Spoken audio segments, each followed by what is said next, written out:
we will get Joydeepda on stage to felicitate the panelists after the panel. So let's start sharp 2:30. Like I said, we're all there. We're all there. In a minute, I'll start calling my panelists up on stage. Microphone gulo diye din. Shop gulo ja ja check kora check kore nin. Microphone gulo diye din. Because shomoye shuru korbo. Rajada, I want the book ready. 8 copies for the stage.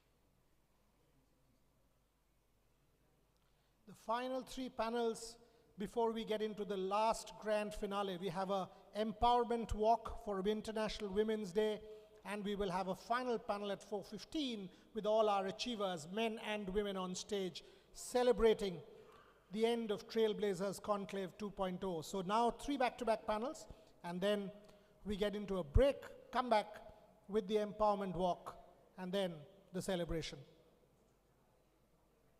Okay, let's get our panelists on stage. This is a panel which is titled Giving Back to Sport, the Odisha Story. Ladies and gentlemen, put your hands together for Secretary Sports, Government of Odisha, and someone who's made a difference, Secretary to the CM, co-author of the book, The Odisha Story with myself. Put your hands together for Mr. Vinil Krishna. And of course, legends to be on stage with Mr. Krishna and myself. Put your hands together for Mahesh Bhupati, Adil Sumariwala, Rani, Professor Vijay Pereira, Shriyanka Sadangi, and of course, Anusha Agarwala. Please, can we have you all on stage? We will start sharp 3:30.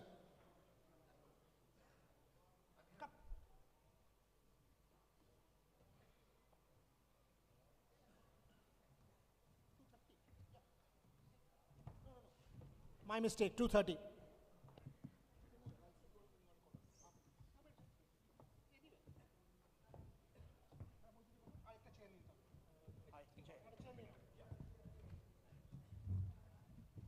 Prantikar একটা chair লাগবে, আরেকটা chair দিন।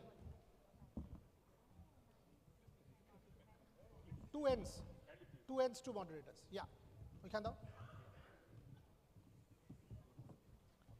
প্রান্তিক, শোনো না, তুমি বসো, এখানে তুমি বসো। there. Done.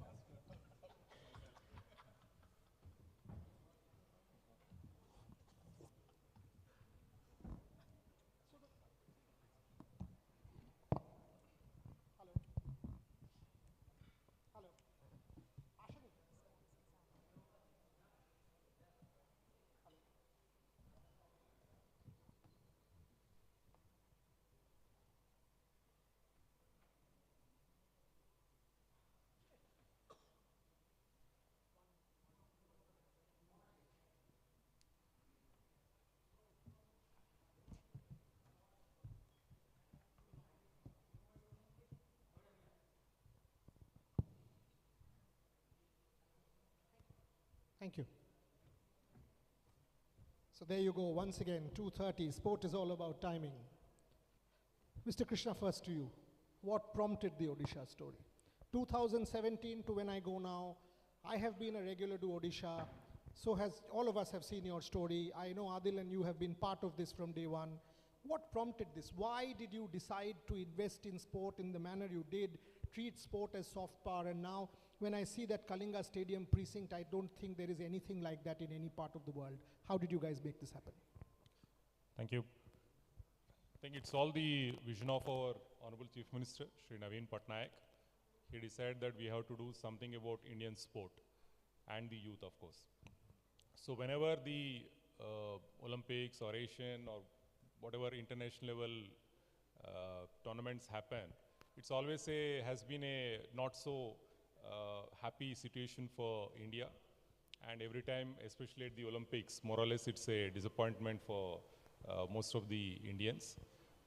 So it has all started from that we have to do something for the sport in general, for the Odisha and also for the country. And he was having this thing also that he has to do something for hockey especially. Because hockey is something that even though it is never officially notified, we all believe it's our national game, and it's very emotionally attached to our right from the India's struggle for freedom. When India was not even a country, that is when hockey has given that identity to the country at the global level. And that is also the, in fact, our Honorable Chief Minister used to play hockey at his school level, so he had that affinity towards hockey. And when he saw that a sport which has brought so much glory for India at the global level, and the record gold medals at the Olympics, so he was very much this thing that we should do something for the hockey. So it has started with, in a way, with the sport of hockey, somewhere around 8-9 years back. Then we also conducted the Asian Athletics Championship, thanks to Mr. Sumariwala, who has brought it to Odisha. It was a very difficult situation in which the athletics tournament was organized. We hardly had 90 days to organize the tournament. At that time, we were not so much into sports. Our sports budget was also very low.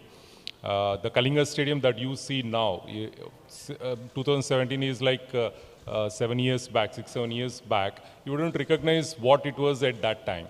So the track was in very bad shape. There was no practice track. The galleries were in very bad shape. He was witness to all that. So when he first saw the stadium, he said that, how are we going to conduct it? It's just 3 months away. But our Chief Minister said that we will definitely do it. Our team will rise up to the occasion.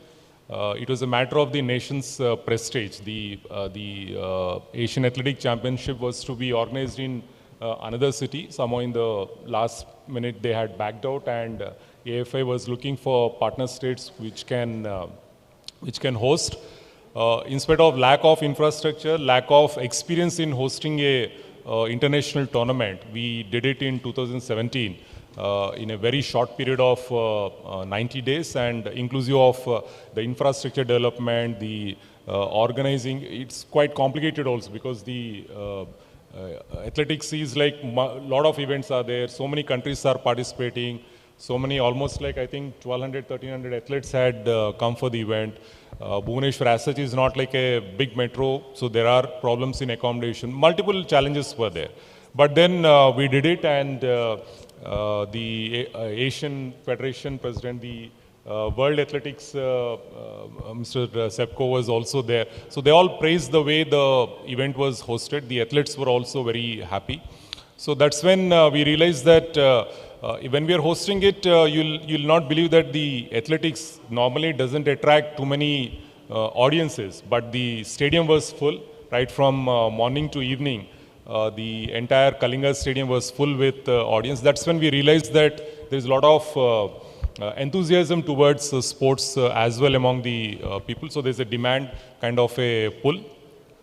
So all these multiple factors put together, the government decided that we should do something for sport and something for the youth as well. Okay. So it's not only that we are creating a state level infrastructure or international level tournaments, we are actually investing across the state in a large manner, large scale, across the urban areas, rural areas. All this is meant towards creating that impact on the youth, and also towards creating a healthy, fitness-oriented society. Did you believe they could do it, Adil? I mean, we'll take comments from everyone, because Shriyanka has seen the growth, Mahesh what it means, but before that, you were there. Did you believe these guys could do it? So let me tell you, when I first went there, there was nothing. There were no stands, there were no chairs, there was hardly any roof. But, you know, the first meeting we went, we had a gentleman who was the secretary, PWD, one Mr. Pradhan. And I went and I said, I need this and we need to do this. And he kept saying, yes, will be done. Yes, will be done. And see, what is he saying? I mean, how can you do it? That time Vinil sir was the director of sports, I think. And Mr. Vishal Dev was the secretary. even the chief secretary was not in favor. We went to the meeting with the CM, I think with the CM and the CM's office and KP sir and all said we will do it. There were no lights. We had to get those lights made in Pune, import the lamps from Italy. There was no track and we had no material for the track. So actually the material was at Gujarat University. So I called up the Vice Chancellor of Gujarat University, got that diverted here. There was no warm-up track at all. There was a Maidan. So we got a warm-up track made there. So it was just, there was no grass. So we got grass and we stuck the grass, the actual grass, not artificial grass. But it is unbelievable. And I went there after 15 days. And I said, the amount of change that happened in just first 15 days. When we got the lamppost, the guy with the crane ran away. There was no, he was not there. The lights had to go up.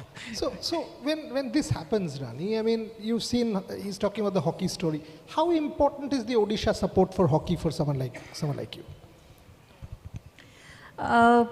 बिल्कुल I think अगर मैं last 20 साल की बात करूं अपने career की सो मुझे नहीं लगता कि मैंने शायद कभी सोचा था कि इंडिया भी कभी स्पेशली वीमेंस हॉकी के कुछ इवेंट्स होस्ट करेगा और ये तो बिल्कुल नहीं सोचा था कि कभी हमें वर्ल्ड के बिगेस्ट स्टेडियम जो होगा वो इंडिया में ही होगा जहाँ पे वुमेंस हॉकी को भी खेलने का चांस मिलेगा and all thanks to chief minister Naveen Patnaik sir कि उनका ये विज़न था कि हॉकी को हम और उड़ीसा को कैसे वर्ल्ड मैप पे लेके आ सकते हैं and now you can imagine कि अंडर 17 के बच्चे लड़कियां जो सब जूनियर का कैंप लगा था राउरकेला में लगा था उनका कैंप जहाँ पे जो वर्ल्ड का बिगेस्ट स्टेडियम है and when I told them girls do you know कि आप वर्ल्ड के सबसे बड़े स्टेडियम में ट्रेनिंग कर रहे हो at the age of 17 and they were shocked कि सच में ये सबसे बड़ा स्टेडियम है क्या बिकॉज बच्चों के लिए तो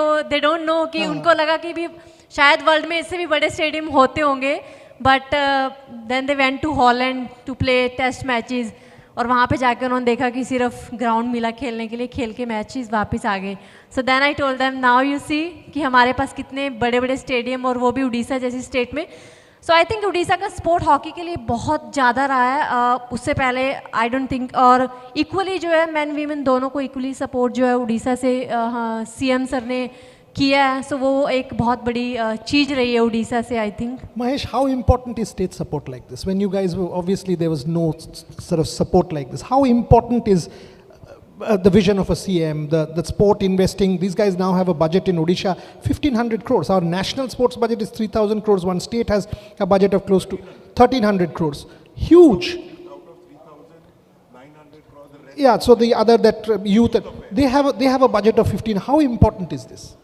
Well, I think it's critical. If at some point we want to make our nation a sporting nation, I think it's they're leading by example. Hopefully, a lot of states will follow suit. And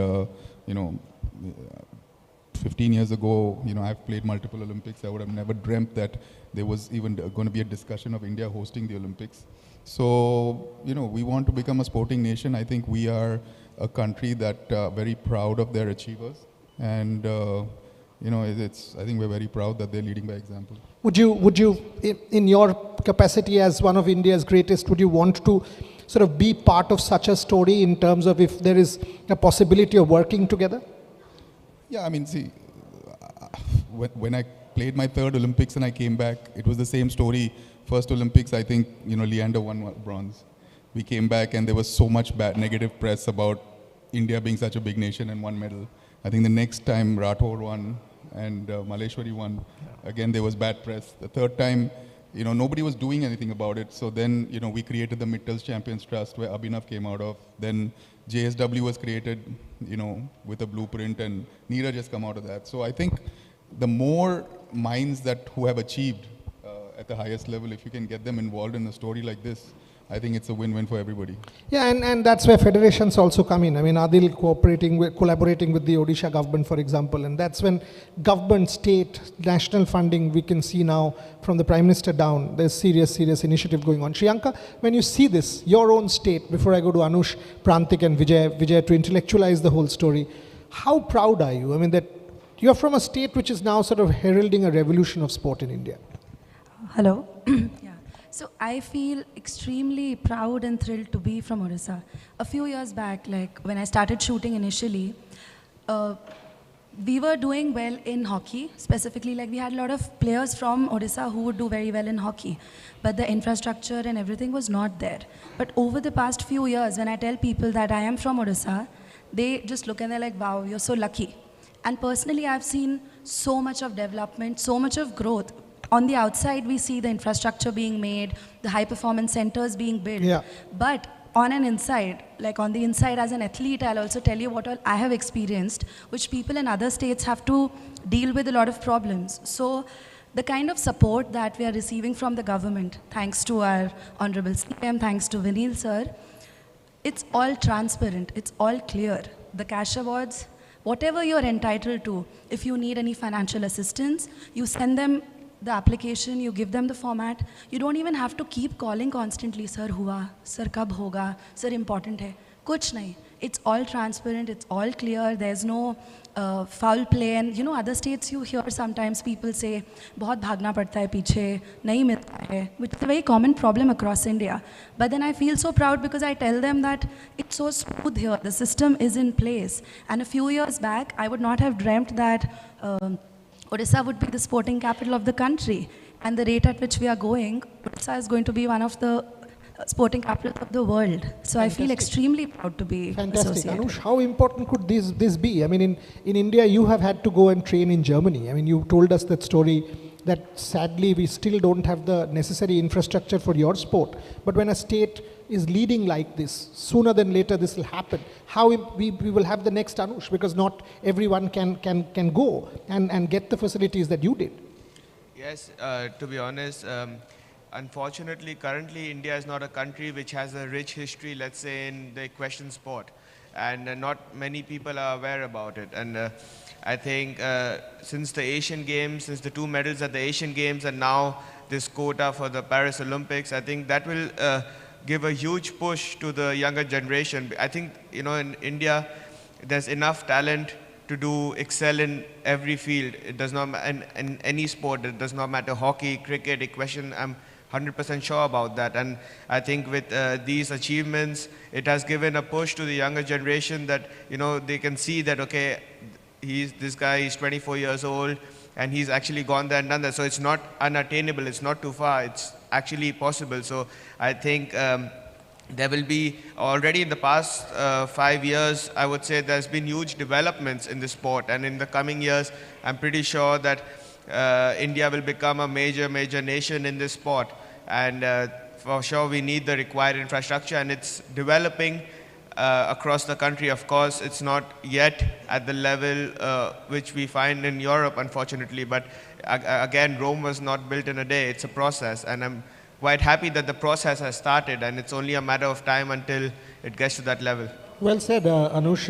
Before I go to Prantik, Vijay, as a professor of sport who's traveled the world, taught sport and business around the world and corporate governance, how important is this work that a government is doing of a state? Sport is still a state subject in India, by the way. How important is this? Help us understand. Yeah, so for years we said it was the corporate social responsibility. For years we said there needs to be a bridge, and who would be that bridge? For years we said it was the state's responsibility, but in an emerging country there are other greater responsibilities. But the Odisha story is the story, isn't it? I mean, many congratulations, Boria and Vinil, on the book, but I think now is the time from the learnings and also the knowledge that needs to be transferred. So I am in Indore in January doing a 10-day course to the MBAs who would go across the world in Microsoft or Amazon, wherever. And I had to tell them, Adil, what 1,300 crore means for a government of Odisha to spend vis-a-vis the government of India in the center. You know, so this needs to be translated and also spread. So the Odisha story, we need to celebrate now. I think we are meeting in August, Vinil, in France, between the Olympics and the Paralympics. And there it's going to be again. So I think the learning needs to be now translated to how can other state governments do it, to what extent they can do it. and what are the outcomes from that? Because the nexus, Boria, as we talk business, sport, state, and the impact it has on society, as Vinil was rightly saying. If we want a healthier nation, that healthier nation can only be built with investment in sport. We'll go on to win medals, but we will also have a healthier society. Prantik, you live in Singapore where sport is ingrained now.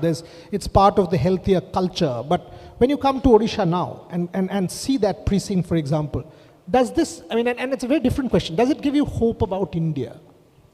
Absolutely, Boria. And I'll tell you where, obviously, you know, we work together and I've heard all the great stories about Orissa. I followed on social media, the book.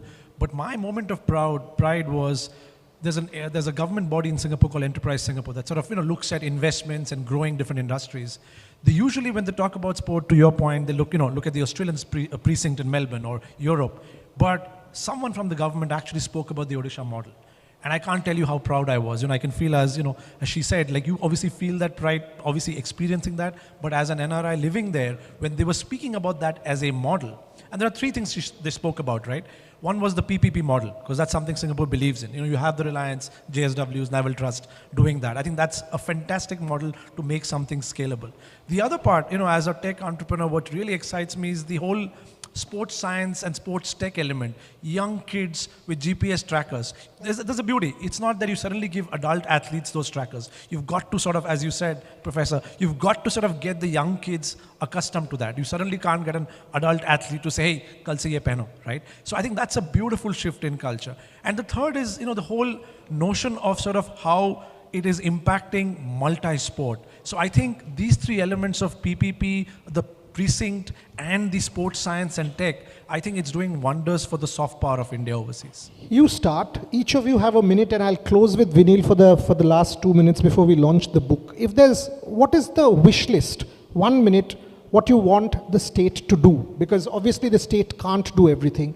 Our athletes will have, and in an ideal scenario, what you would want the state to do. But as intellectuals, as entrepreneurs, what do we want our state to do? Prantik, you go first. Sure. 2-3 things, right? I think one is, if you could improve the connectivity from like overseas for people to sort of directly come there. I think, you know, when you sort of, you know, had these World Cups, I mean, fabulous feedback from a lot of my friends who were there. But I think if connectivity, air connectivity could be improved, I think that's one. Air connectivity, hospitality, because I think, you know, when I go to Barcelona, Real Madrid, or even London for the World Test Championship, it's the experience, the hospitality. I think that adds to the fan experience, right? That's one. The other is, I think, would love to find a way to sort of, how do we invite the best sports tech or, you know, health, fitness, wellness startups to collaborate. I think we have the PPP model with the large enterprises, but I genuinely think the time has come to sort of get the best of sports tech startups.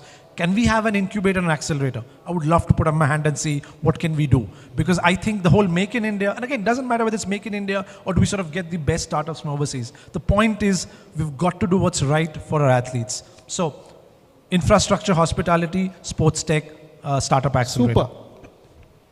Very, very good points. I would say 3 things. Just a little up, yeah. 3 things that I would like would be awareness, availability, and accessibility. Awareness, it's very simple, the 3 A's, I would say. You know, awareness, because unfortunately our sport is not that famous in India currently.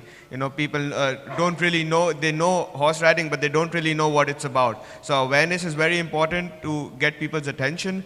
Availability, because of course it's more difficult. You cannot just ride a horse. You need the proper, you cannot just ride a horse like you can play football anywhere. You know, you need the proper training grounds. So the number of training grounds, the number of trainers, everything has to increase, because it's the whole infrastructure. It's always a circle. It's not that you have to increase the whole process to increase, to develop the sport.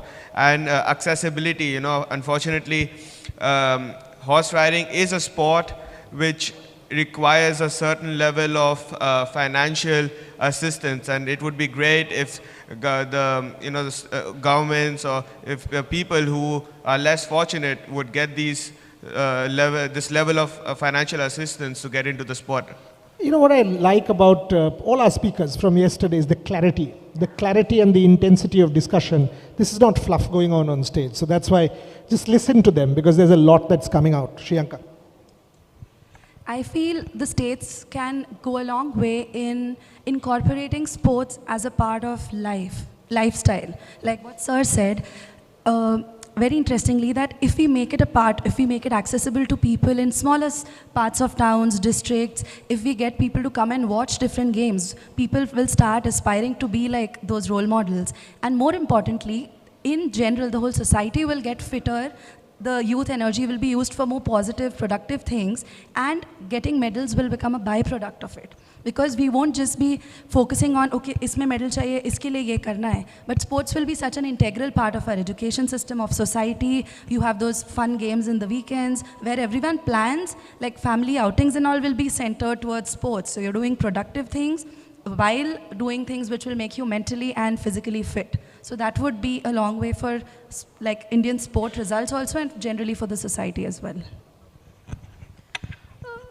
I think education में जो है sport जो है education का part हर बच्चे के लिए compulsory होना चाहिए कंट्री में, बिकॉज मे बी वो प्रोफेशनली उसको शायद चूज़ ना करें, लेकिन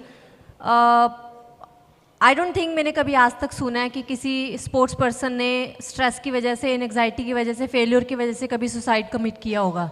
बिकॉज स्पोर्ट्स टॉट अस कि नेवर गिव अप जो एटीट्यूड होता है वो कभी आपको हार नहीं मानना चाहिए. बहुत सारे हम कंट्री में बच्चे देखते हैं मे बी एग्ज़ाम्स में फ़ेल होने की वजह से, एंग्जाइटी डिप्रेशन की वजह से सुसाइड कमिट करते हैं, बिकॉज शायद एजुकेशन वो हमें कभी नहीं सिखाती कि आपको लाइफ में गिव अप नहीं करना चाहिए. सो मुझे लगता है स्पोर्ट्स एक एजुकेशन का कंपल्शन पार्ट होना चाहिए. And to host more and more junior tournaments in the country, सभी स्टेट्स में, अंडर 17, अंडर 16, अंडर 21, क्योंकि जब वो बच्चे उस प्लेटफॉर्म पे खेलेंगे अपनी कंट्री में, सो इमेजिन वो जिस गांव से आते हैं, जिस शहर से आते हैं, जिस स्टेट से आते हैं, वो कितने बच्चों को इंस्पायर करते हैं कि अगर आप एट द एज ऑफ 16 आप एक कंट्री में एक एज अ होस्ट टूर्नामेंट खेल रहे हो, सो आप अपनी डेफिनेटली अपनी विलेज में जाके कितने बच्चों को इंस्पायर करते हो खेलने के लिए. Fantastic. Adil. I would go back to the drawing board and start with where does sports sit? It sits in the 7th schedule of the Indian Constitution. So there are 3 places where it could sit. It could sit in the union, state, or the concurrent list. While it sits in the state list, which means it's the basic responsibility of the state, there is the move to try and move it to the concurrent list, where the national part is taken care by the concurrent list. Having said that, I repeat what I said yesterday. I believe that the state or the government, whether state or center, should create infrastructure, should create a platform. The platform will give an opportunity to the athletes for training, for competition, facilities, sports science. The sports science in Orissa is probably amongst the best I have seen in a lot of places across the world. It's outstanding, the Abhinav Bindra sports, the new sports science center. The second thing is that you create the systems and the processes, the medals will follow. I am process oriented. I don't look at the end. The end will happen if your process is right. Next, health. By creating this, the amount of money the state will save on health and health infrastructure, that is put into sport. You have a healthier state and spending less money. That same money can be put again back into sport. So you can rotate that money around. And last but not the least, I think again Orissa has got it right, getting into a PPP model where they create the infrastructure, but experts run it. See, today it's okay, Vinil sir is there, KP sir is there, or whatever. Tomorrow somebody else comes who's not really that interested, that keen, the leadership is, the system has to run. The platform has to run, and therefore I am always on process, not on anything else. And therefore, and that's what we've done in AFI. That is one of the secrets of our success, is the process. And the medals will come. Thank you. So I think I'm a little more old school. I think, we have to play the numbers game. This morning we heard Deepthi say that Go Sports is supporting 200 kids across 19 sports. You add 200 from JSW, 200 from Reliance, 200 from Tatas, and maybe 200 from Tops. That's 1,000 kids our country is supporting across every discipline. That's comical, right? I mean, that's laughable. And then we all expect Olympic medals. We're dreaming. So I think, we have to go down state level, states have to go down to the district level. We have to have a feeder system that culminates at the top. And I think states need to support it with events, world-class events. I think the depth of Indian cricket today is because every young boy or girl dreams about playing in the IPL or the women's IPL, right? That's why you see the depth. So if you have world-class events in our country, then there is something to aspire for. And that's how you build the infrastructure. Super. Vijay? Yeah, India is destined to be the third largest growing economy by 2027. We are fifth now.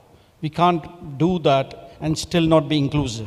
And to reach that and to sustain that, we need a healthier society. And sport is one key medium, we all know, through which that can be achieved, a healthier society. And the governments need to probably have a serious thought, learn from Odisha, pick up those learnings, and probably replicate it. They don't need to be replicated again. Each state can find a unique model. So if they're spending X, why can't it be X plus, X into, something that is greater than what is today, and that needs to be again, going forward, a plan to say, what is my next 5-year plan for sport? Each state, how can you improve on it? And the benefits are there to see. And so to be more inclusive. And my second point, Boria, would be, as you already know, the role of academia in all of this. And, it's not only the elite IMs or business schools, but also, as you rightly say, they need to be taught at school level. So what are we doing? To what extent, and I'm going to be a little bit bold as well, Boria, to say that to what extent are we celebrating our sporting heroes at school level? Still not part of the curriculum. Still not part of the curriculum yet. So yes, to be healthy, but here are people who are successful for, as Mahesh says, okay, these 1,000 people who can represent the country is still laughable. That should be in hundreds of thousands. And probably that's where we need to educate at different levels, and awareness is very important, and hence the book becomes very timely. Thank you. Mr. Krishna, when I suggested that we do this book together, because you were telling me these stories and I was seeing in front of my eyes, and behind you I went and did my research. I did my due diligence, and you didn't stop me, you gave me open access, and I said, let's document it. Now, tell me something. You will move on to another job. Somebody will come in. The political class is always, nothing's permanent. But is the sports movement now, you think, in a kind of auto mode, that it will continue the priority on sport? So I think currently sport has gone into to that level where people are demanding for more investment in sports. So I think in a democracy, when the people rightly demand for some things, the political class or the entire system has to cater to that. So there is this, especially with the younger generation, they are definitely more into the sports culture.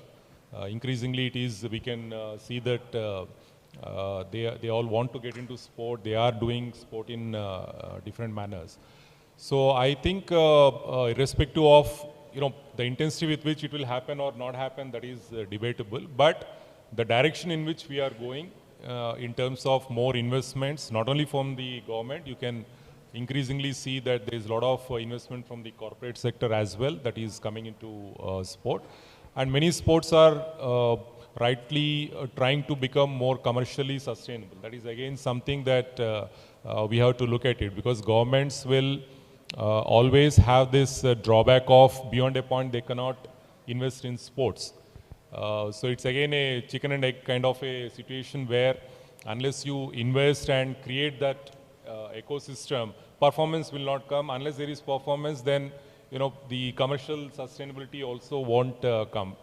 In terms of, even though we organize, let's say, hockey matches, Except in Rourkela, we don't, in Bhubaneswar, we don't get to see the stadium getting filled. So still that attracting the audience towards the stadiums and willingness of audience to, the spectators to pay the high price for the tickets and watch. So that kind of a thing is still a long way. So I think we have to move. We are in the right direction. I'm sure these things will continue.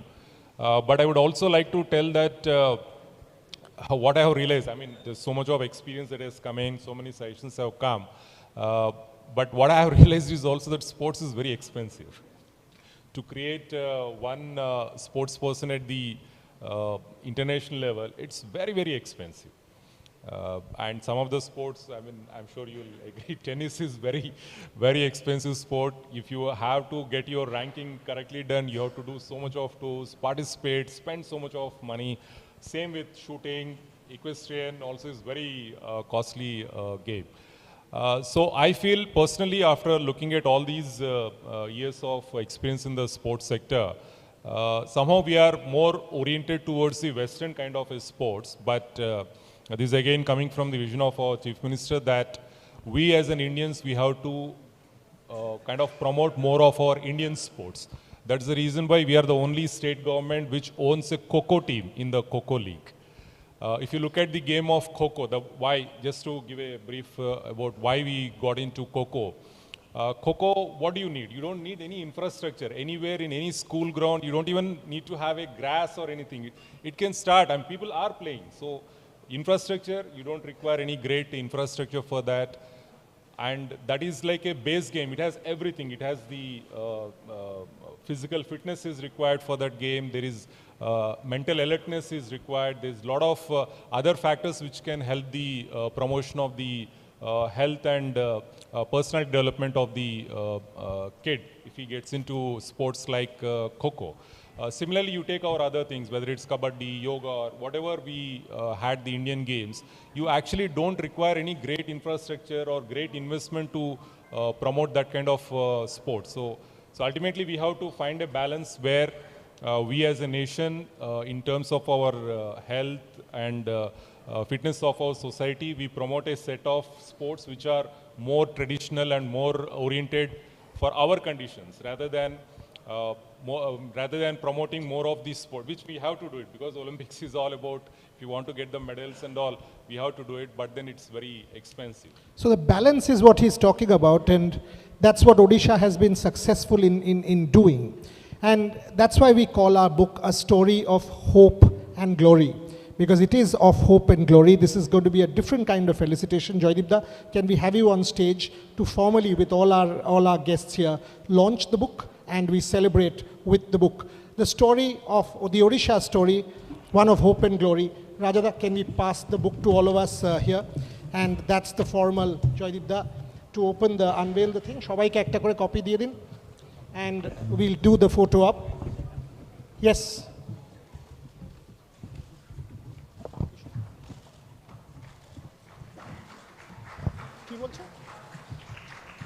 So there, yes.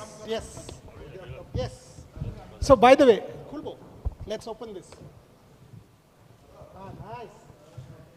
So this is a product of multiple years of research.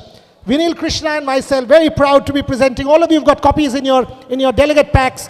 Odisha and Sport, A Story of Hope and Glory. Thank you very much to our panel for formally launching it. And kichu ar korte hobe? Ar kichu ache eta? Okay. You just take it down. So, there are more copies? Oh. Okay, done. So there are more copies come. So there are copies in every bag, and now Joydipda to felicitate the panel as we close the panel. Come. ঠিক আছে এটা এখন ফেলিসিট করতে হবে না ঠিক আছে হয়ে গেছে নামিয়ে দাও এখন এক নিচে দাও বিকজ টাইম নেই আমাদের নিচে দাও হ্যাঁ চলে যাও হ্যাঁ নিচে হাতে দিয়ে দাও so let's take a photograph together all of us yeah জয়দীপদা তোমার ছবিটা তুলতে হবে আরেকবার এসো ছবিটা তুলে নি সবাই চলো last the panel photo yeah that's the picture and we are very very proud of being able to do this book.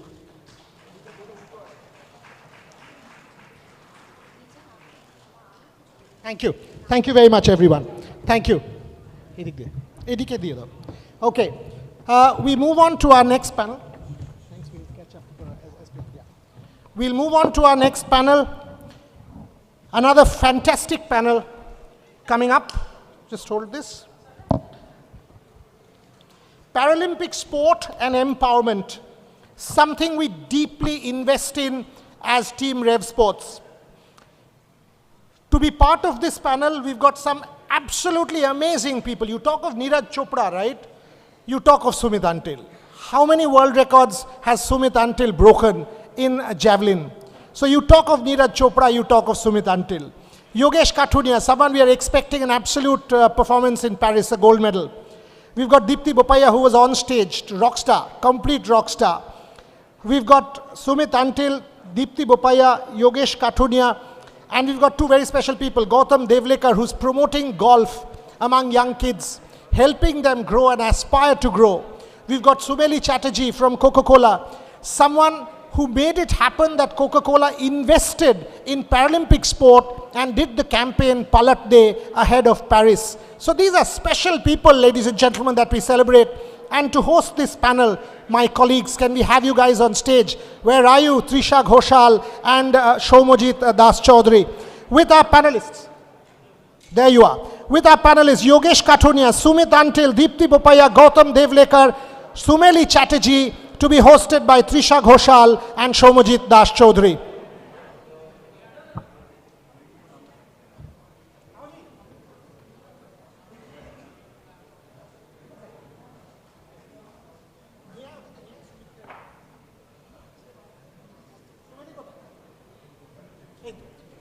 Esho.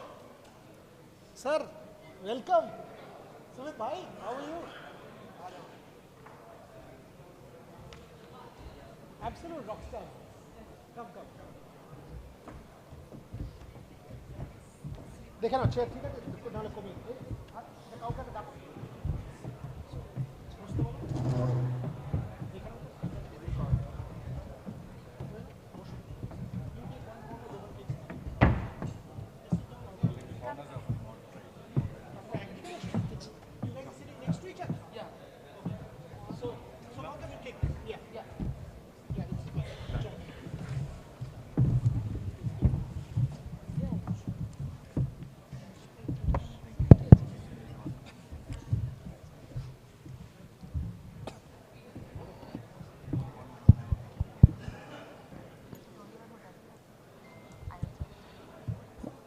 Hello everyone, good afternoon.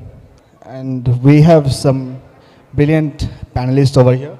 But I'll start with one of my very favorites, Sumit Until. Sumit bhai, we met in Hangzhou, we had a lovely chat over there. But every time you are there on the track, we expect a lot from you. You have won gold in every tournament possible. So Asian Games, World Championship, Paralympics. So every time you're on the track, we expect a lot more.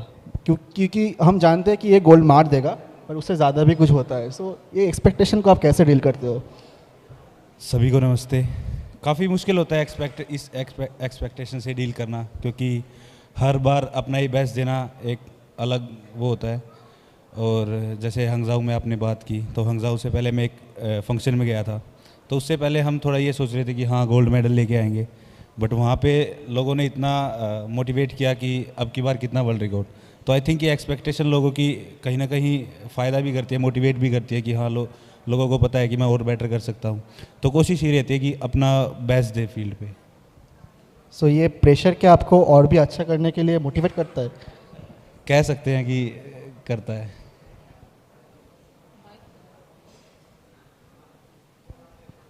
My question would be to Deepti. Deepti, throughout the journey of Go Sports had, of course, started on a mission which kind of brought about a change in the market or the way market saw para sports. But in your journey from 2015 to 2024, what are the market changes you have seen in the sense of availability of funds now for para sports compared to 2015? Thank you, Trisha, for that question, and good afternoon, everyone. I think a lot of us, like Boria mentioned, we celebrate our able-bodied athletes a lot. But when we started the foundation, right from the start, we've always worked with athletes with disability. And I think when you talk about sport and the pinnacle of sport, you have the Olympics. And 3 weeks after the Olympics, everywhere you have the Paralympics. So it is the pinnacle of sport. It is the pinnacle of human dominance. It is where athletes with disabilities go and show their mark as well. So for us, it was a very obvious choice to support athletes who are trying to get to the best of their potential. So it does not matter, in terms of our ability. So we've been fortunate to find really, really talented athletes over the years. And most of the times, when you talk about disability, it's two kinds. One is you're born with a disability, and second is because of an accident or a medical issue that something happens. And I always say this in every panel that I go to is, all of us seated here are currently able-bodied. We don't know what can happen and what can change, right? So it's very important to consider inclusion from that framework, all our choices that we make. So the Paralympic story, I have a very small story of Rio. I had the opportunity of being at Rio and for the Rio Paralympics, and that's when we had started our Para Champions program. And I remember a lot of conversations that time where people said, why are you supporting para athletes? Why are you creating such a large program? You're getting CSR funds into para sport, and we're so fortunate to our partners who came on board at that point of time. But the contingent size of India was, actually let me tell you, China's contingent size was 350. What do you think India's, do you want to take a guess, Trisha? India's contingent size of 2016 Rio Paralympics? 19. Yeah, we were 19 athletes who actually went. And I remember that China had an entire 2 buildings and we had 1 floor at that point of time in the village. And we still came back with, medals at that point of time. But I think that was a turning point for parasport in India. Athletes were already training, all of them were already training very hard. And today, the amount of partners, donors, corporate India coming and supporting parasport, I think that initial journey that we took along the way at Go Sports to create this program and say, this is the pinnacle of sport. If you're supporting an able-bodied athlete, you have to also look at disability with the same fresh pair of eyes. And I think Sumit, we've been very fortunate to be part of his journey, and just seeing him here and this is something, I think he deserves a big round of applause, to be at your own event and break the world record 3 times in your own event and win the Paralympic gold medal in Tokyo, I think is a serious achievement. So congratulations. And Yogesh as well is incredible. Lots from him as well. Thank you, Trisha. A small snippet from Hangzhou, as Dipti ma'am currently said about Sumit's breaking the world records. I was interviewing Yogesh after his medal, and he was constantly looking behind from the podium. And when I asked him, "Bhai, kya dekh rahe the tum?" And he was like, "Sumit bhai फेंक रहा था, वो कुछ मार देगा आज, फिर से मार देगा कुछ." So that was the moment in Hangzhou. It was fantastic moment. Yogesh bhai, coming to you, I remember you saying that her bar silver तो आ जाता है, कुछ थोड़ा for a small amount of the gold misses out. So वो क्या एक extra pressure रहता है gold के लिए या क्या? What do you want to say about that? सबसे पहले तो सभी को नमस्कार और महाशिवरात्रि आज, तो सभी को मेरी तरफ से हार्दिक शुभकामनाएं महाशिवरात्रि की। तो जो प्रेशर है गोल्ड का और चाहे कोई भी मेडल का हो, वो प्रेशर हमेशा पिछले की ट्रेनिंग से स्टार्ट होता है सारी चीज़ें। तो मैं हमेशा से अपने आप को मोटिवेट करता हूँ कि मैं आज ट्रेनिंग करूँ और जितना ज़्यादा हो सके मैं हर चीज़ पे, डाइट पे, फिजियोथेरेपी पे, ट्रेनिंग पे पूरा ध्यान दूँ। लेकिन कहीं ना कहीं कुछ ना कुछ मिस्टेक्स काफ़ी टाइम से मेरे को चल रही थी, क्योंकि 2022 सेशन मेरा बहुत ज़बरदस्त गया था। उस टाइम पे मैंने वर्ल्ड रिकॉर्ड भी क्रिएट किया था। लेकिन 2023 में हुआ क्या, मेरे को सर्वाइकल रेडिकुलोपैथी हो गई। तो मैंने उसको इग्नोर करा, मुझे पता नहीं चला कि मैं सोचता था कि दर्द है कोई नहीं चले जाएगा। वो धीरे धीरे इतना बढ़ गया था कि वो लेफ़्ट साइड में पूरा आने लग गया था। तो उस वजह से अगर मैं इस हाथ से कुछ पकड़ भी रहा था तो वो अपने आप छूट जा रहा था।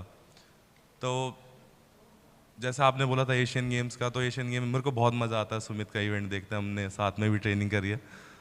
और टोक्यो पैरालंपिक्स में भी साथ में रूम भी शेयर करा था। और मैं जब आया था तो सुमित ने बोला यार वो मज़ा नहीं आया, लेकिन चलो कोई नहीं, सिल्वर आया। तो मैंने बोला जो मेरी चीज़ कमी पूरी हुई थी वो तू पूरी करके आना। तो ये गोल्ड लेके आया था, तो वो चीज़ बहुत ज़्यादा शानदार थी और देश के लिए मेडल लेके आया। ऐसे ही प्रेशर को हैंडल करना मैं धीरे धीरे सीख रहा हूँ। उसके बाद मैंने अब रिहैब करा और उसके बाद मैंने नेशनल में जब मेरा गोल्ड आया था अभी गोवा नेशनल्स में, तो मेरा सीज़न बेस्ट हुआ। तो मुझको वहाँ से कॉन्फिडेंस आया वापस से कि हाँ मैं अब वापस से कुछ कर सकता हूँ। तो अब जो छोटी छोटी चीज़ें जो कमी रह जा रही है उसको पूरा करने के लिए हम पूरी मेहनत कर रहे हैं, अपनी टीम के साथ पूरा वर्क कर रहे हैं, मेरे कोच हैं उनके साथ पूरा मतलब टाइम स्पेंड कर रहे हैं।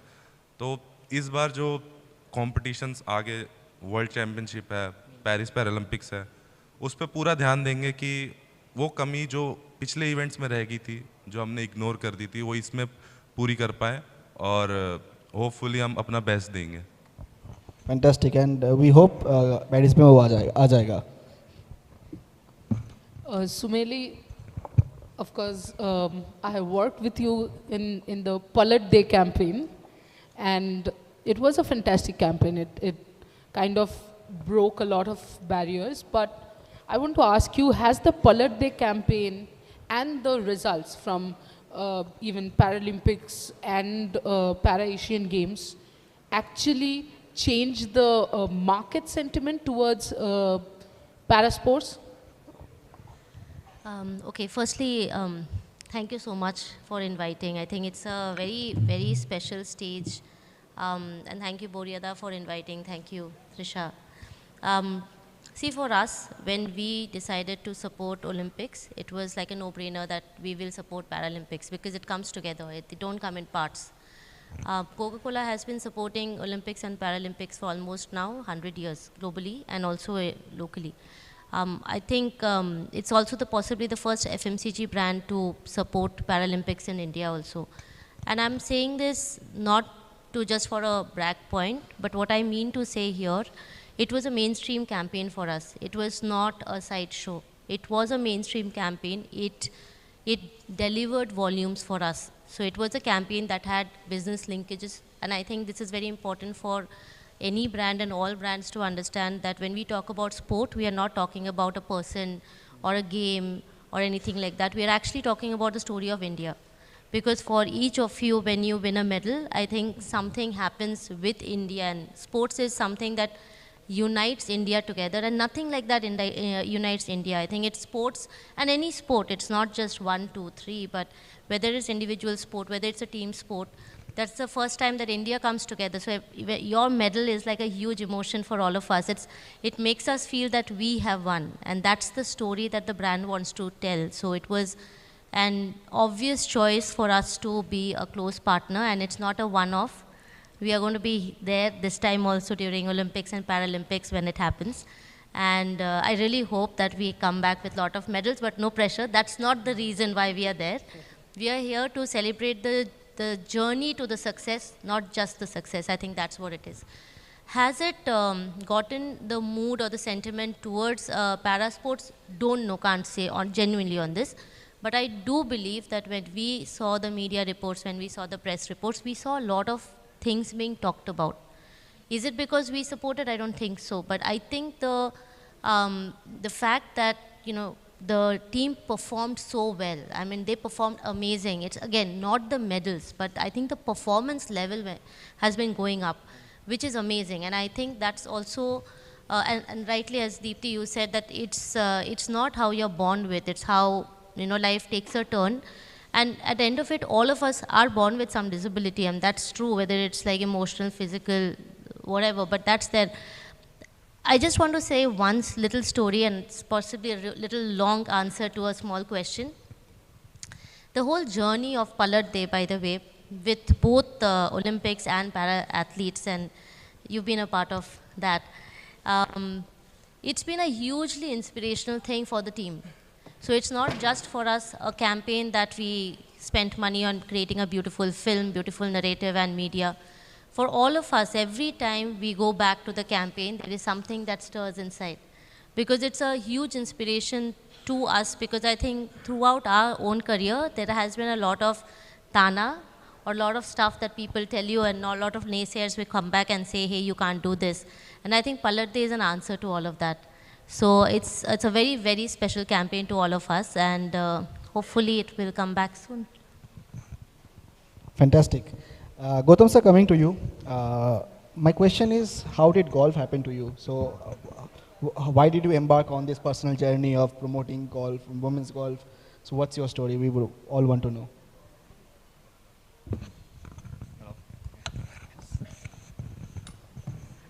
Like I've been saying to a few people, I'm possibly one of the few people in this room or on the stage who doesn't have a Wikipedia page, right? Thanks Prantik and Boryat for inviting me here. I come from Singapore and I have been playing golf for the last 20 years, right? And in March 2022, I suffered a stroke. And that kind of got me thinking in terms of, is this the way, like Deepti mentioned, today we are all currently abled. And I'll tell you, half the room in this, half of the people in this room would have been considered disabled in the 13th century because if this was not invented, everybody is blind, right? So to me, while I was sitting in the hospital is when I thought, what can I do to give back? And the first thing that came to my mind was golf. And then I got to know a few professionals, specifically women from India and Southeast Asia who don't have enough competitive playing opportunities. They have to go stand in line with the European Tour or the US LPGA, which is already long, right? And that's how women in golf is what I promote, all right? In fact, there is one girl here, Siksha, who's 12 years old, and she's got her eyes set on to 2028 Olympics, right? So in the next 4 years, I need to make sure that she gets there. So she's one of the people that I'm mentoring. I also manage Ridhima Dilavri, who's on the Ladies European Tour. Around a year back, I started working with Enable India. And I met Moses, who's the executive vice president. Born blind, he picked up golf during COVID. And his reason for picking up golf is because he said, that's the only sport I can play with able-bodied people and increase my network. It would astound you to know, while you, for every 15 connections on LinkedIn that you have, the disabled people have one, right? So for them to grow network, he thought this was a great game, and he picked it up, and he now also organizes the Purple Cup, which has been in running for 3 years, and that is for visually impaired golfers. And I would be combining that with the ladies tour that I'm planning and scaling it to Southeast Asia. So there is also a juniors tour that I just conceptualized sitting with Siksha here. Hopefully that will also do things. Just a couple of things. I also run the CSR program for Moving Walls, which is a digital out-of-home media, where we use unutilized inventory on the outdoor screens to give back to the NGOs. So if there is any NGO that would like some free visibility or a deep discounted campaign, you can reach out to me through Boria or Prantik. We'd be happy to help. So, Sumit, आप gold तो जीत के हमारा expectation आपने बढ़ा दिया है और हम एक्सपेक्ट करते रहेंगे, पर हम खुश कभी नहीं होंगे क्योंकि हम पूछेंगे कि गोल्ड कब मिलेगा, आपको गोल्ड मिलेगा, तो हम पूछेंगे 80 मीटर कब आ रहा है. तो गोल्ड ज़्यादा प्रेशर देता है, 80 मीटर ज़्यादा प्रेशर देता है, या फिर आप पेरिस पैरालंपिक्स में आप 80 मीटर मार्क क्या आपके दिमाग में है या सिर्फ हमारे ही दिमाग में है? 80 मीटर का सवाल काफ़ी परेशान कर रहा हूँ आजकल. मेरा लाइफ टाइम गोल है कि लाइफ में कभी ना कभी मैं 80 मीटर मार्क टच करूं, क्योंकि जब मैंने पैरा स्पोर्ट्स ज्वाइन किया था वर्ल्ड रिकॉर्ड 59 मीटर का था, अभी 73 मीटर का है. तो ऐसे ही जब मैं शुरू में बोलता था कि हाँ मैं एक दिन 70 मीटर मारूंगा, तो लोग हंसते थे कि हाँ यार पैरा में कब से 70 मीटर लगने लगी.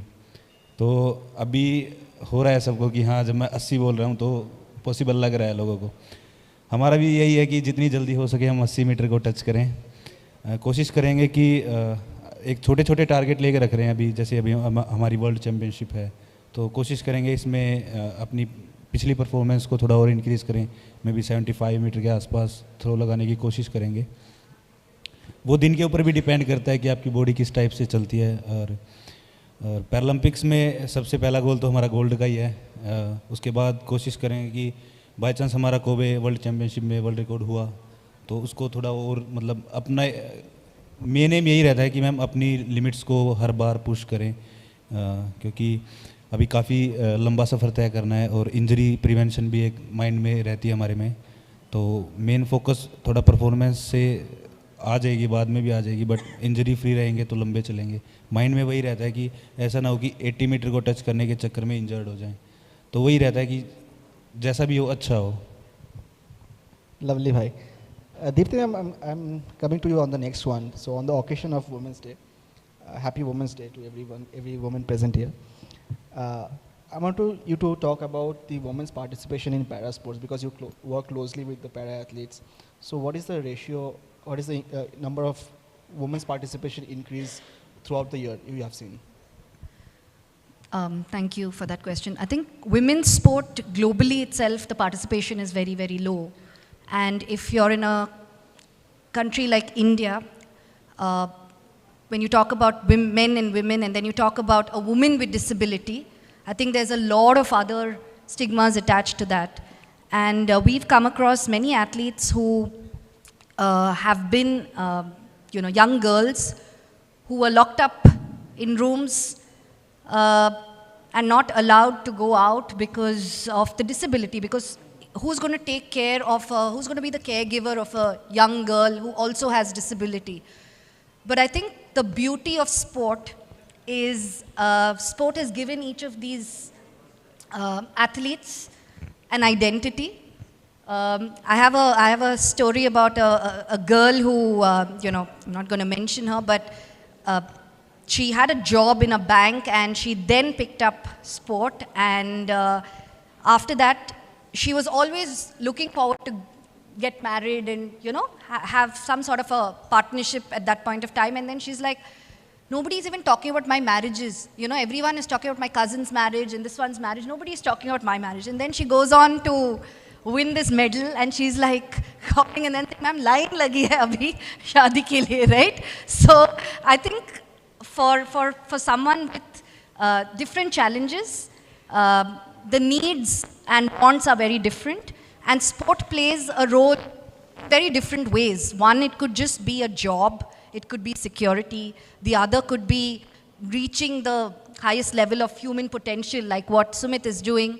The other could be the joy of sport.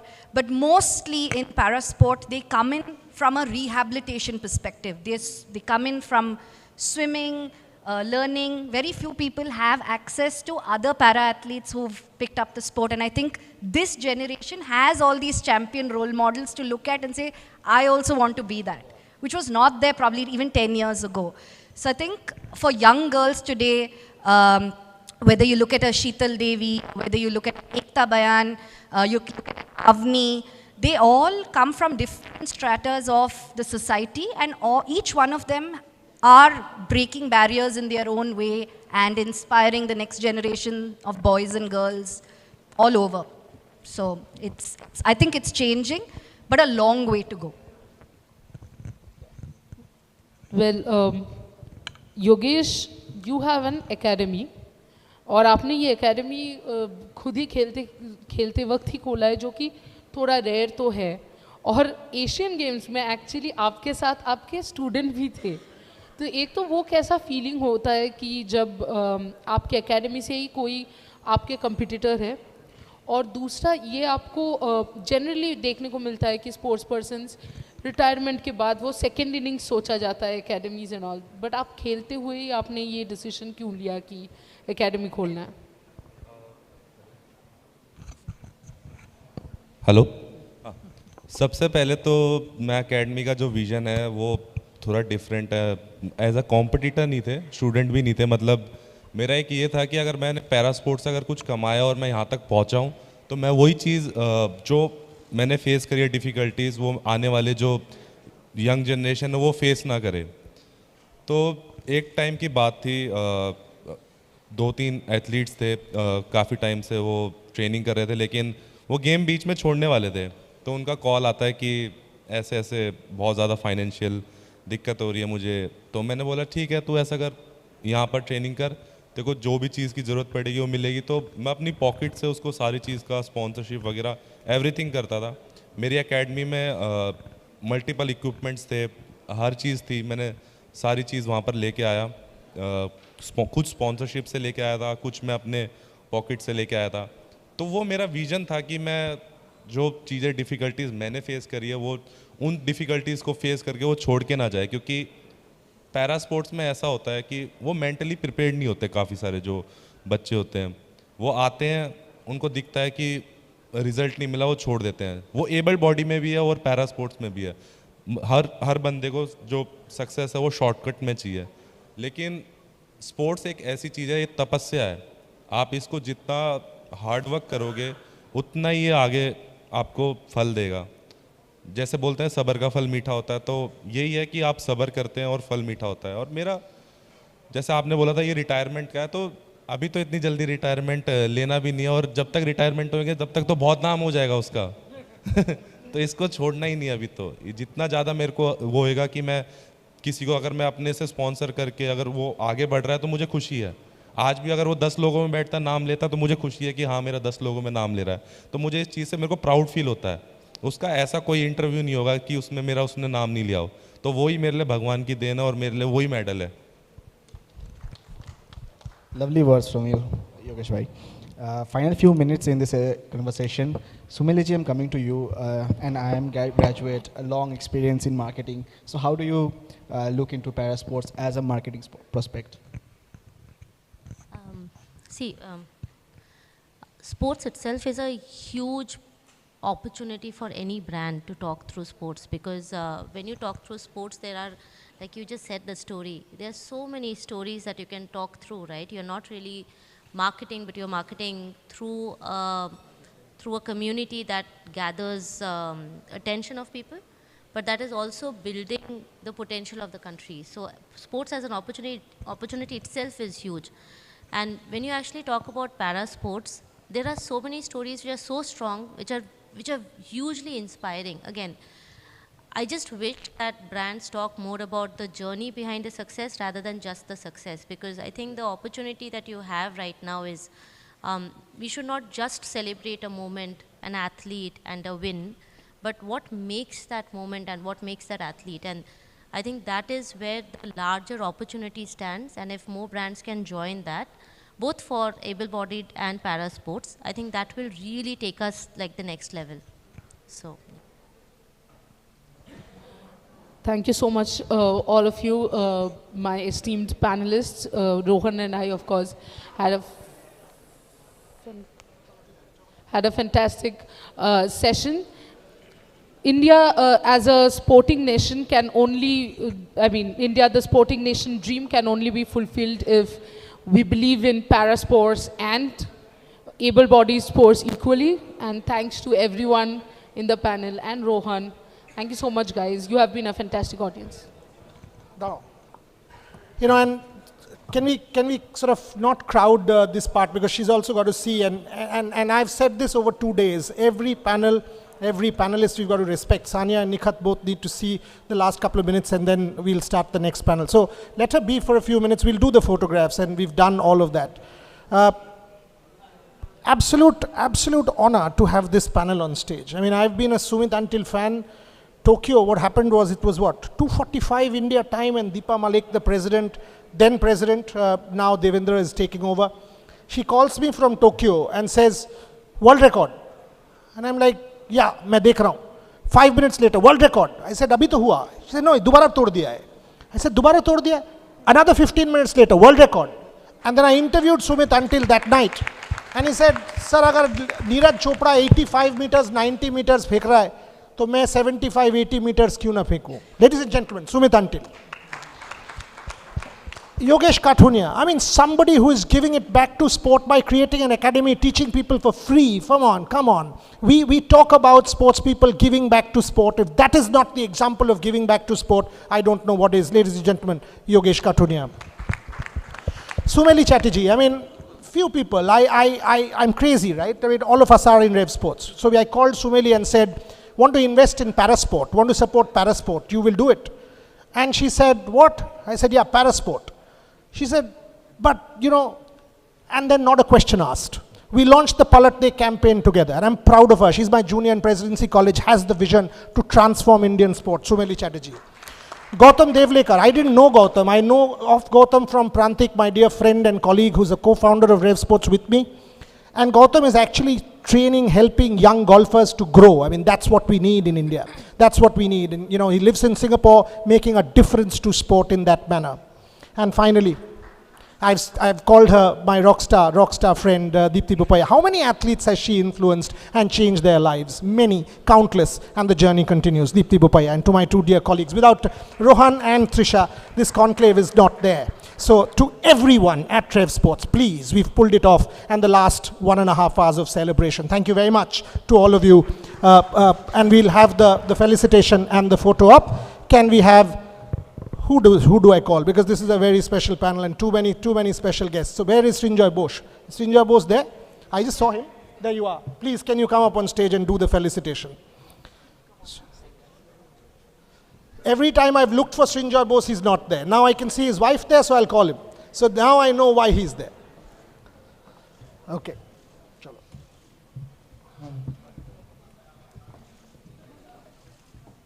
ठीक है, doesn't matter. Just दिए दो. Doesn't matter. Doesn't matter. पढ़े देखे नहीं आगे. दिए दो.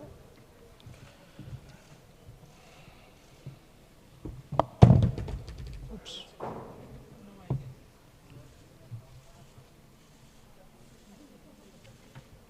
দাও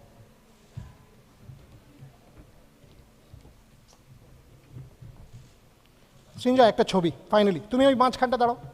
The final photo up for this panel. Ladies and gentlemen, a warm round of applause for Gautam Devlekar, Sumeli Chatterjee, Deepti Bopaya, Sumit Antil, Srinjoy Bose, Yogesh Kathunia, Rohan and Trisha. Thank you very, very much for being a wonderful audience.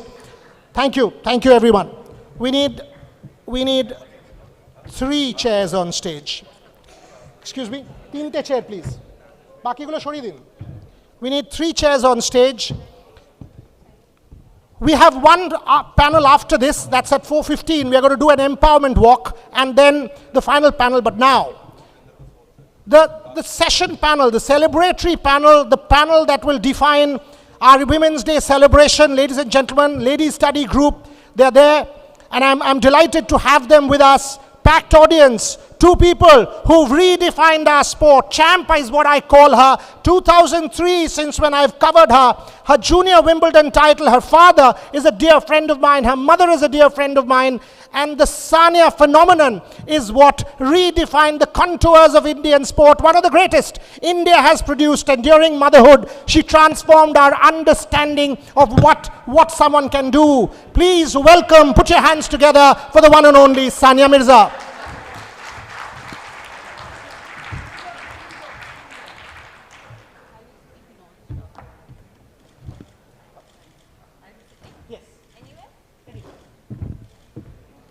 And she's waited for a long, long time. And when that wait ended, she ended it with a world championship title. And then she followed it up with another world championship title on home soil. And then was a Commonwealth Games gold. Then an Asian Games medal. That one medal still remains, and she's in pursuit. If there is one athlete India would bank on, come the Paris 2024 Games, put your hands together for the one and only Nikhat Zareen.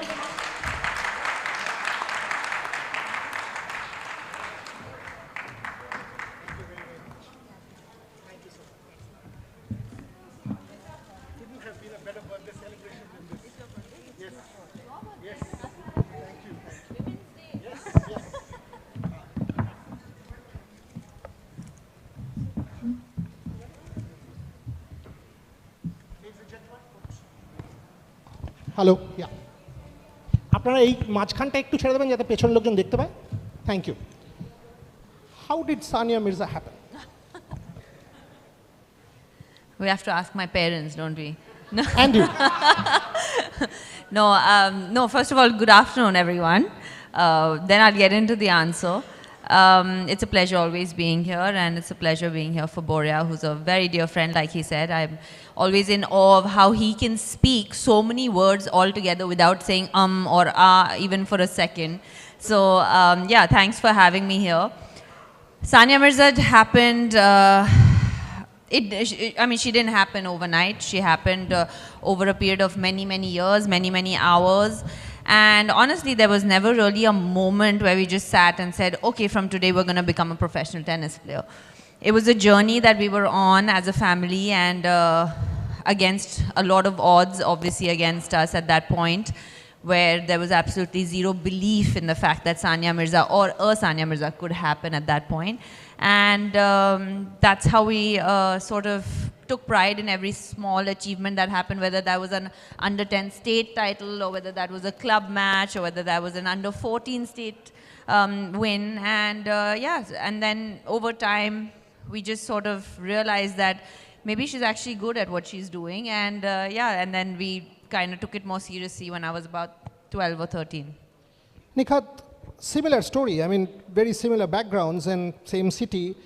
Can you tell my audience, and this is about storytelling, when you first took to boxing and your mother, that whole story about your mother, and now she sort of screams mar mar at every time you fight, but that same story, Nikhat Zareen becoming a boxer when your father took you to that little training academy in Hyderabad. Nikhat Zareen. Firstly, good afternoon to everyone, and I would like to wish happy birthday to Boria sir. Today's birthday. And so basically I started boxing in 2009. I come from a small district called Nizamabad. So there, I was into athletics, and as there were no proper stadiums and tracks, so I used to go along with my dad, and my dad used to help me see my timings and all that. And there I have seen girls in every sport except boxing. तो मैंने casually I asked my father, पापा boxing बस लड़के ही कर सकते हैं क्या, लड़कियाँ नहीं? Then my father replied, नहीं बेटा, boxing लड़कियाँ भी कर सकती है, but हमारी society में लोगों को लगता है कि लड़कियों में इतना दम नहीं है ऐसे sport take up करने. तो then I said, अरे पापा, फिर मैं करके दिखाऊंगा, and I'll prove everyone wrong that no girls can also do boxing. And I'm the first girl to start boxing in Nizamabad district. And I remember I had my first sparring session with a guy, तो उसने मुझे बहुत मारा था, तो मेरी नाक में से खून निकलने लग गया था, and my eye got lot of bruises, और मैं ऐसे ही घर चले गई. And when my mom saw me in that situation, she started crying, and she told me, बेटा मैंने boxing में तुझे इसीलिए नहीं डाला कि तेरा चेहरा खराब हो जाए, अगर तुझे कुछ हो जाएगा तो तेरे से शादी कौन करेगा. Then I said, अरे अम्मी आप टेंशन काहे को ले रहे, नाम होगा तो दूल्हों की लाइन लग जाएगी. And अभी if I get any bruises or any hurt, वो बस बोलते हैं कि कोई बात नहीं बेटा, आइस लगा लो ठीक हो जाएगा. So मतलब it feels nice to see कि मेरी मम्मी की सोच कहाँ से कहाँ बदली है. So that's my story. कि स्टार्टिंग में लोग बोलते थे कि लड़की है, शॉर्ट वॉट पहनना अलाउ नहीं है हमारी कम्युनिटी में, but my father always stood beside me, and he always fought with others, and आज जो भी हूँ just because of my parents. Sania, there are many mothers in this audience, many mothers. I mean, again, you've defied every time society has asked you a question, trolls have asked you a question, you've given it back. I mean, 26 kilos you shed after motherhood, and we all followed you. Each one felt inspired, man, woman. Can you tell us that story? I mean, to come back after motherhood, and then Izhan there in Australian Open, coming to the stadium, making a Grand Slam final in your last Grand Slam. Sania Mirza. I think that for me, one of my motivations, I won't say the only motivation, but a very big part of my comeback after, I was so big when I got pregnant. I was like breathing and putting on weight. I don't know how many people can actually relate to this over here who are mothers, but like literally I was like, my God, I put on 24 kilos or 23 kilos or something. And I'm sitting there 20 kilos overweight, and I think Boria had also met me at that point when I was quite overweight, and I said, yeah, I'm going to make a comeback. And I think everybody thought I was a fool. They were like, seriously? And I'm sitting there 20 kilos overweight, and I'm like, yeah, I'm going to make a comeback, and I'm going to play at the best, the biggest stage again. And one of the reasons for that was obviously my personal interest in doing it, but also the fact that I think we come from a large majority of society where they believe that once you become a mother, your life almost ends, and it's all about the child. Like everything is about the child. Everything is about not giving that self-love to yourself. And I think that it's very important to realize that becoming a mother is a brand new life. It's not the end of a life. And I think that if I inspired even one mother, a young mother, to do what she loved after she had a kid, if I inspired one mother to love herself for that 1 hour a day or 2 hours a day and do something for herself, because all the mothers here will understand that our priority becomes kids, and we almost forget ourselves in the process, especially in the initial years of being a mom. So I think that for me, making that comeback was to try to inspire as many women as possible to try and believe in themselves and actually live for themselves as well, as long as they are doing the other duties too.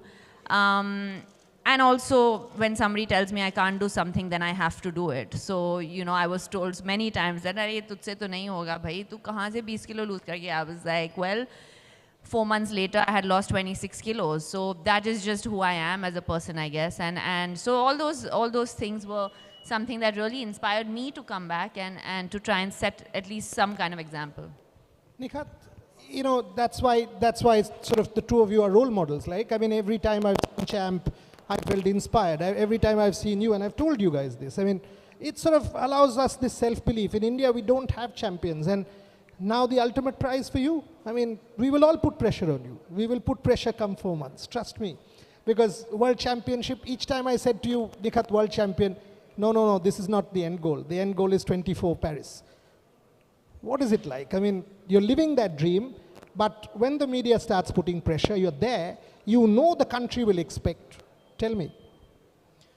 Obviously, as I said in every interview, that my ultimate dream is winning an Olympic medal for my country. And definitely, I'll gonna give my 100%, more than 100%. And I know there will be a lot of pressure on me for this Paris Olympics, but I'll take that in a positive way, and I'll keep my focus only on boxing and give everything.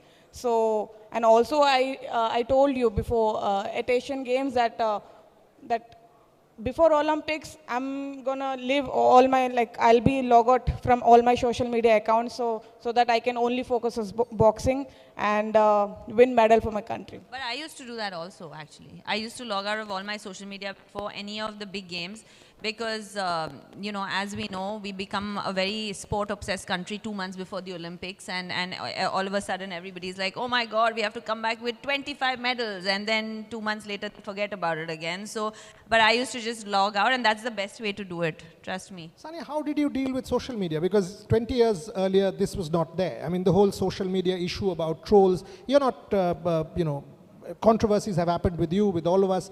And each time, again, you've inspired. When you were body shamed, when the 26 kilos, the 23 kilos, you were body shamed each time during motherhood. How did you deal with that? Where did you get that inner resilience from? I dealt with it with a lot of humor, to be very honest. For me, social media is just a small part of my life because I understand that, we live in a day and age where we can't do without social media because that's the sort of need of the hour. But honestly, I don't take social media very seriously. For me, it is not something that, I'll read a bad comment, I'm like, oh my God, it has broken my day. That never happens to me. Yeah, I mean, as a human being, you do feel bad, maybe for a moment or something, and then you feel bad for that person because you just feel like, my God, he must be such a loser. He's sitting on hating on a person that he doesn't even know. So you honestly have to take social media with a pinch of salt and or a fist of salt sometimes. And for me, I've also grown up in an era where there were there was no social media. Yes, Nikhat, there used to be an era like that where we didn't have to deal with everyday question marks about who we are, what we do, what we wear, how we look, how we eat. And nobody really knew what we were doing. There were no Instagram stories, there was nothing, right? We had lived an anonymous sort of life, at least our private life. And so for me, I know the way it feels to live without it, and I know the way it feels to live with it, and we have to move ahead with time. So you get on social media, but trust me, I don't think social media should make or break anybody's day, because it really doesn't deserve that much acknowledgement. Does it impact you, Nikhat, at all? I mean, the social media Not at all, not at all. Because, I mean, of course, I love to post photos and reels on Instagram. I am only active on Instagram. Other apps, my team is managed by my team. So I don't care what people talk about me on social media until and unless, you know, my own family member is criticizing me. But then, yeah, I don't give much importance to social media. How do you deal with failure, Nikhat? For example, Asian Games, each one of us say, I mean, a medal is huge, but from Nikhat Zareen, it's only gold now, because you've set the bar there. So when you get a bronze, it's like Sachin Tendulkar's 100th. He got 76 not out against the West Indies, and the headline was Sachin falls 24 short. Now that's stupid. But getting a medal at the Asian Games and then to say, oh, she did not get the gold. How do you deal with such kind of unreal expectations? I mean, I'm happy that people expect gold from me, not lesser than that. Even I do expect only gold. But unfortunately, it was a split decision in the Asian Games. Even nobody wants to lose in any match. Everyone goes with a winning mindset. So even I did that, but unfortunately, it wasn't my day, and I lost in a semi-final. But at least my aim was to qualify for Paris Olympic, which I did, and I'm happy. But I will definitely try my best to give my performance in Paris and change my color into gold and bring that gold medal to my country. Fantastic. Sania, yes, it's one thing to be a great, but then another thing to be world #1. 44 matches, multiple weeks, a whole year, not losing. Tell me about that streak with Martina, and you all were unbeatable, and to scale one peak after another, Sania. Yeah, I think that as an athlete, and I think no matter what sport you play, I think that at some point you would love to feel invincible. And very few get to taste that. Very few get to taste the feeling of like when you walk on the court, you feel like, you know what, I think that I'm probably going to win this match. And, you know, when we went on that 44, was it 44? I mean, I don't even know, 43, 44, we went on this match-winning streak. We didn't lose for 6 months. And, you know, every time we stepped on the court, it was very hard in a way because you had to find the balance between almost being cocky and being confident. Yet when you were walking on the court, you felt like, we're probably going to win this match. And because Martina and I were that good under pressure, I feel that we both felt very confident when the chips were down, especially. So that is a feeling that every athlete wants to be like in the zone. I think, you know, Nikhat will know what I mean. Like when you say, I'm in the zone, like it's almost like you see nothing else except the tennis court and the ball for me. And you see nothing else. You feel like everything is working your way. And you're lucky if it happens for a day. You're very lucky if it happens for a week. In my case, we were very, very fortunate. It happened for 6 months where we were in the zone. And it was an amazing feeling. It was an unbelievable feeling to be able to call yourselves the best in the world by far, you know. And that is something that only what dreams are made of. Like as a child, you fill slam books in your school and say, I want to be #1 in the world one day to your friends. And that actually happens to you. So when that does happen, it's almost surreal. Absolutely, and I remember that chit that your father had once shared, right? That chit where you had written this about being world #1. Nikhat, Sania, both. Question for you both. Yes, you all have won every possible championship, Grand Slam, medals, and world championships. But for both, and I ask this question because if you see large number of mothers, women as part of this audience here, for me, the real legacy of Sania Mirza and Nikhat Zareen is to be able to make change. Seeing Sania, if 1 million people out there decide to take up the sport, seeing Nikhat Zareen, another million decide to take up the sport, That's where real change is. Is that what sort of is the real legacy? Because medals, fine, yes, medals, but societal change, impact, one woman believing, one kid believing, one person with disability believing. Nikhat. She says, "Aap bolo, dono bolo, aap pehle bolo." No, I think that we both come from, like you said, similar backgrounds. We come from the same community. Obviously, that is very obvious. But I think in general, we came from normal Muslim households, you know, conservative families who never had a young girl say, I want to be #1 in the world at what I do, or a world champion, or whatever it may be. And I think that when we did that, I don't think, at least I didn't, imagine the impact that it will make to the country or to the world or to young women. I think that it was a byproduct of who we are. I think the legacy, yes, after you become an ambassador towards, you know, whether it's your game or as a human being, I feel like you have a sense of responsibility. So yes, does the legacy lie just in us winning medals and Grand Slams and World Championships? I don't think so. I think that we are here as representatives of many, in many ways, as women, representatives of trying to be at least good role models for the next generation of young girls, young kids who want to pick up the sport that we play. And also I feel that we in some way were able to make people believe from our country, and young girls believe from our community as well, that you know, you can do things that are outside of the box, and it's okay, because we had parents, we were very lucky to have parents who supported us doing that. Nikhat, when the tricolor goes up, you guys have made it happen for all of us. I mean, we see, we get emotional, but when you make it happen, World Championship, top of the podium, the Tiranga going up, the national anthem goes. Tell me. Obviously, every Indian will agree with me that whenever we see the national flag is going up and the national anthem has been played in the other country and everyone is standing and giving respect to our national anthem, of course, I'll get goosebumps and I get emotional. I remember when I was playing my first World Championship in 2011, and I was standing on the podium. I don't know, I started crying. Even I was not... I mean, I didn't realize कि मैं रो क्यों रही हूँ. I remember जब हमारे school में national anthem play होता है every assembly, every morning. So कभी इतना seriously लिया नहीं उस चीज़ को कभी. But when I was standing on the podium, there was something else. I mean, I don't know. उस time I was literally crying. So that day I realized what is the like what it takes to represent your country and making proud. So that day I promised that whenever I get this opportunity, I'll try to stand top of the podium and make sure that वहाँ पे national anthem play हो. Sania, again, I mean, I ask you because you're a strong person, because all of us have faced failure. Each one of us have failed in our lives in something different. We've not been happy with it. How does Sania Mirza deal with failure? I think that failure is something that you have to know that will happen at some point, whether it happens in a big way or a small way. The only difference is when we fail in front of the entire world, and then the entire world has an opinion about it, and that's why it makes it maybe slightly harder to deal with those failures.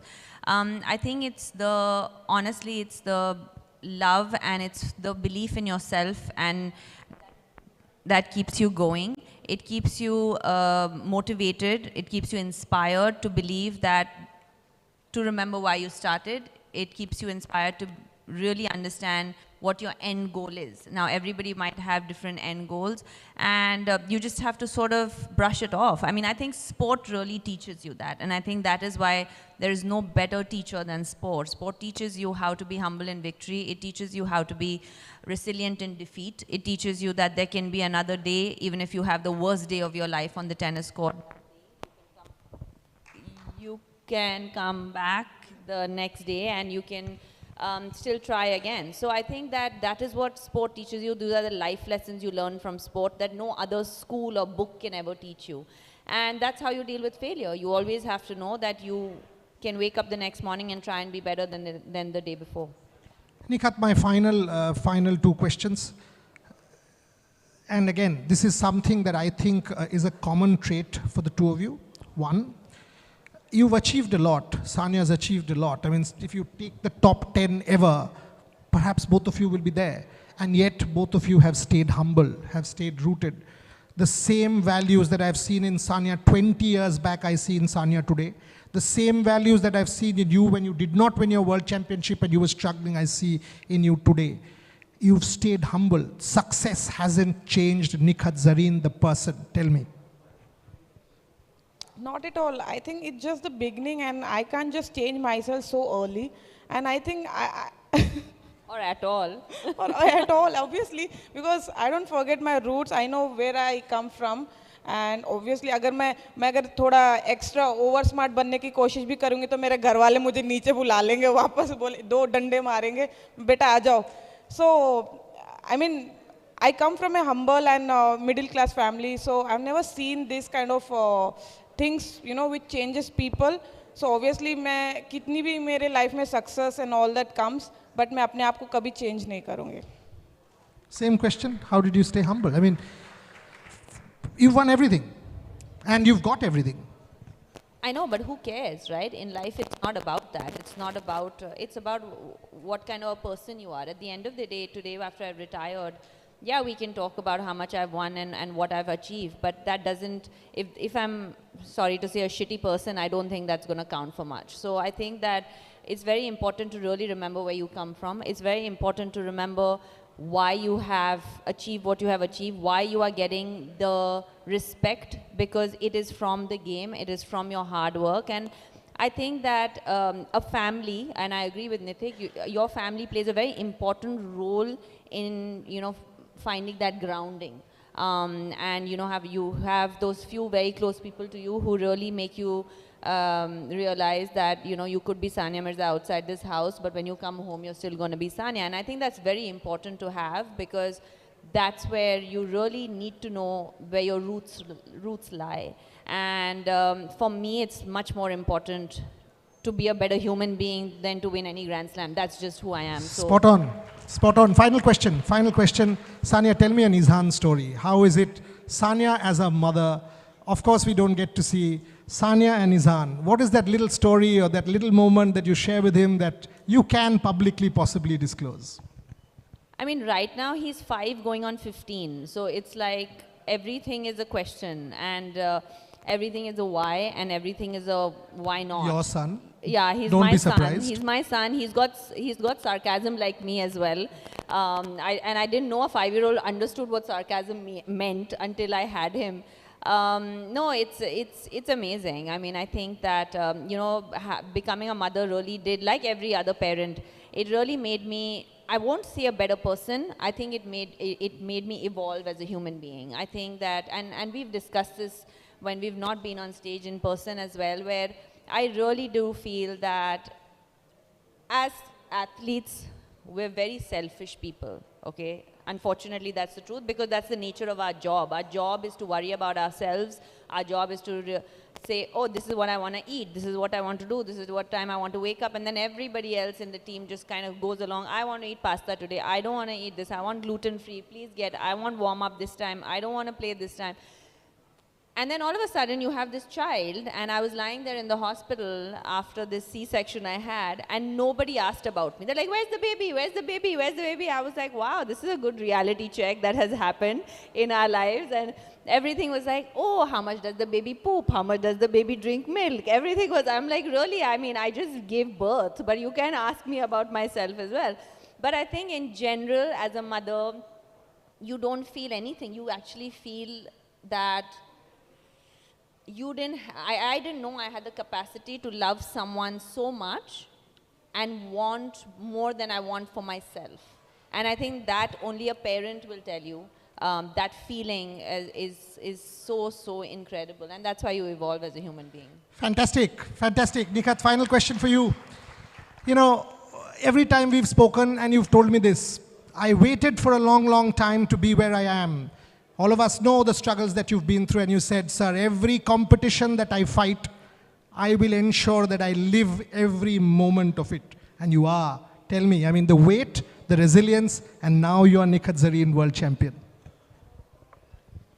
Honestly, my life is just like a roller coaster because when I was in junior and youth, everything was so good. And then when I turned senior, it was so tough for me to get an opportunity. And after a long, long wait, in 2022, I got the opportunity to represent India.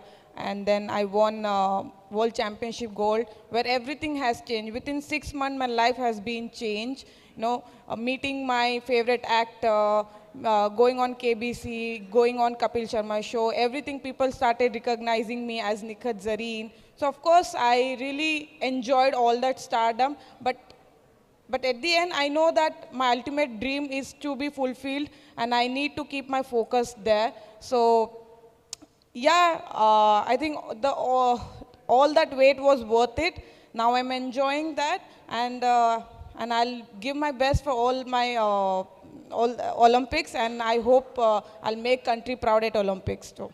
Thank you. Fantastic. Let me finish this session, and then I'll get 4 women who made a difference to this conclave on stage to do the felicitation and the photo op. I called Sania October last year, and I said, I'm doing the conclave in March, and she said, you're mad. 6 months earlier, true, right? 6 months earlier, you're telling me March 7th, 8th. I mean, what do you want? It's not possible to tell you anything. So I said, champ, I'll call you in November, I'll call you in December, I'll call you in Jan, you've got to come. So I called, and I did. And I did. Every month you called. I did. I'm persistent. November I called, same answer. December, same answer. January, same answer. February, same answer. So I went ahead, finalized the plan. 1 week back, she was in Calcutta, and I get a missed call from Sania Mirza, which I did not, because I was involved in some conclave work. I call her back next morning at 7, and she was on her way to the airport, and I said, oh Lord, I missed you, you were in Kolkata. And she says, yeah, that's why I was calling you, we could have met. And I said, champ, come to my conclave. And then my next statement was, champ, I can't pay you, I don't have the money. And she says, what? I said, yeah. So she says, wait, truth. I didn't say what, first of all. I said, I expected that, no, I'm kidding. And by the way, truth. And then, I mean, I was sort of digesting it. I was like, okay. And then I said, champ, listen, you've got to come and do this conclave. It means the world to me. I won't be able to pay you. And I said the same thing to Nikhat Zareen, putting it on record. They're doing this conclave pro bono. Both of them are doing this conclave pro bono. There are some relationships that one stands up for. This friendship, which has been for 20 years with Sania Mirza and the family. Imran is a closer friend to me than anyone. Nasima is very, very close to me. Anam, I've been to her wedding. The Mirza family, very, very close, and they are absolute champions, ladies and gentlemen. Nikhat Zareen, in Paris, in Birmingham, whichever part of the world she plays, we will be there supporting her and doing everything possible to be on her corner, good or bad, win or lose. Put your hands together for Sania Mirza and Nikhat Zareen. And now let's call 5 women who made this conclave. First, to my co-founder and better half, Shormishta Gupta, who tolerates me every single day. You know, this conclave has been something that both of us have lived together and made it happen. Shormishta, another person, Srinjoy's wife, Nilanjana, very close friend of ours. Nilanjana, can I have you on stage, please, to do the felicitation? Please come. Dr. Palshetkar, please come. Mr. and Mrs. Palshetkar on stage. And finally, I can't miss you, Pritha. You've helped me with the artwork. You've helped me with everything on stage. Come on. Let's have a celebration with 2 of the best India has ever produced, ladies and gentlemen, Sania Mirza and Nikhat Zareen.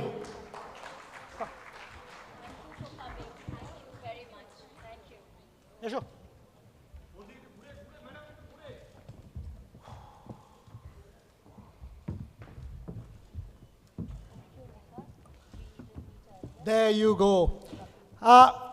After this, we take a 10-minute break, then we convene here for what we call the Empowerment Walk, which is supported by Mintra, and all of us will walk. We are not models, we have professional models as well, but we will all walk for a cause, for Paralympic sport, for women's sport, for empowerment. And Anju Bobby George will lead that. And thereafter, all our athletes coming together on stage for the final session of Trailblazers 2.0 as we celebrate men and women who've done incredible things to India. Ladies and gentlemen, that's the story. For the moment, final round of applause for Sania Mirza and Nikhat Zareen.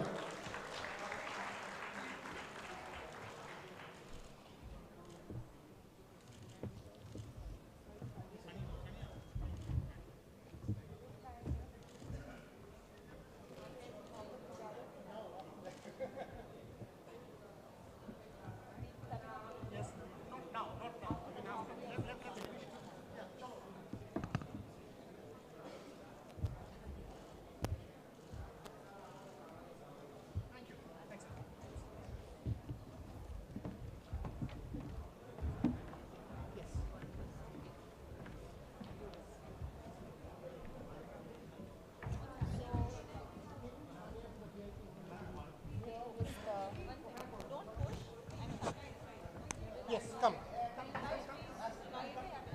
Sanya, one photo.